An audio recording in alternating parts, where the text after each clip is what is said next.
सुलह पाक का विशाल हुआ ना, हजरत बिलाल ने मुंह से लफ्ज ही कोई नहीं अदा किया। किसी ने अपना दुखड़ा किसी अंदाज में सुना लिया। हजरत उमर ने कहा, जिसने कहा हुजूर विशाल करके गर्दन उड़ा दूंगा। हजरत उस्मान गनी ने कहा, खबरदार कोई मुझे आके ना बताए कि मुस्तफा विशाल कर गए।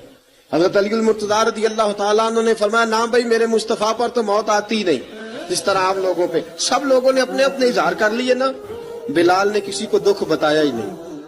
एक कोने में बैठ के ना हजरत बिलाल अकेले आंसू बहाते रहे, किसी को बताया ही नहीं, अकेले रोए। एक शख्स कहने लगा, यार बिलाल बोलता नहीं। कहा, ना बुलाओ इसे।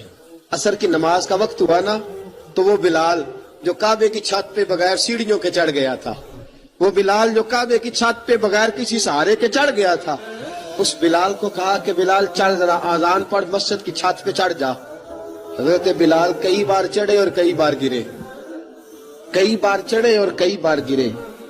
हजरत बिलाल हबशी रज़ी अल्लाह तआला ने आवाज दी, कहा, सलमान मेरी मदद करना, मेरी मदद करना। अब मुझसे चढ़ा नहीं जाता, अब मुझसे जाया नहीं जाता। जनाब सलमान फारसी ने भी सवाल नहीं पूछा कि बिलाल तू बीमार है, ये नहीं पूछा।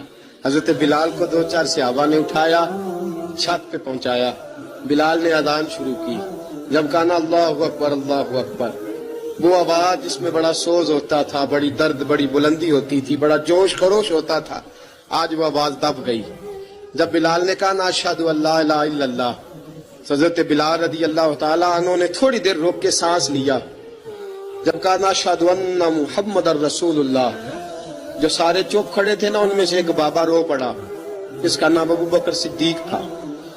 जब हजरत अबू बकर सिद्दीक की आंख में आंसू आया तो हजरत बिलाल छत के ऊपर जमीन पे गिरे, जमीन पे गिरे और कहा, अबू बकर ये ड्यूटी किसी और की लगा दे, ये ड्यूटी किसी और की लगा दे, अब मेरी रूह इजाजत नहीं देती, मुस्तफा करीम के बाद मुझसे अजान नहीं पड़ी जाएगी।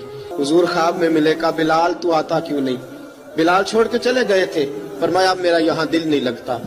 मुल्क के शाम के शहर हलब में चले गए थे, छोड़ दिया था मदीना मुनव्वरा, अब मेरी निगाहों में जचता नहीं कोई, जैसे मेरे महबूब हैं ऐसा नहीं कोई। हुजूर ख्वाब में मिले, आए मदीने। हजरत बिलाल आखिरी बार, लोगों ने कहा अजान पढ़ो, कहा मुझे वो अजान भूल ही गई है जो मुझे मुस्तफा करीम के जमाने में पढ़ा करता था, मुझसे नहीं पढ़ी जाती, ना मुझे कहो, मैं कैसे पढ़ूं? इमाम हसन और हुसैन ने आके दामन थामा ना, तो कहा, बेटा मैं तुम्हारी नानी का भी नौकर रहा हूं, मैं तुम्हारी माँ की चक्की भी पीसता रहा हूं, मुझसे कोई फरमाइश ना कर डालना, मैंने नौकरी की है, और मुझे अगर अल्लाह ने तौफीक दी तो मैं तुम्हारे बच्चों के पैर भी धोया करूंगा।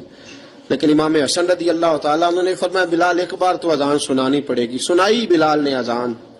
कोई घर मदीने में ऐसा नहीं था जहां से रोने की आवाज ना आई हो।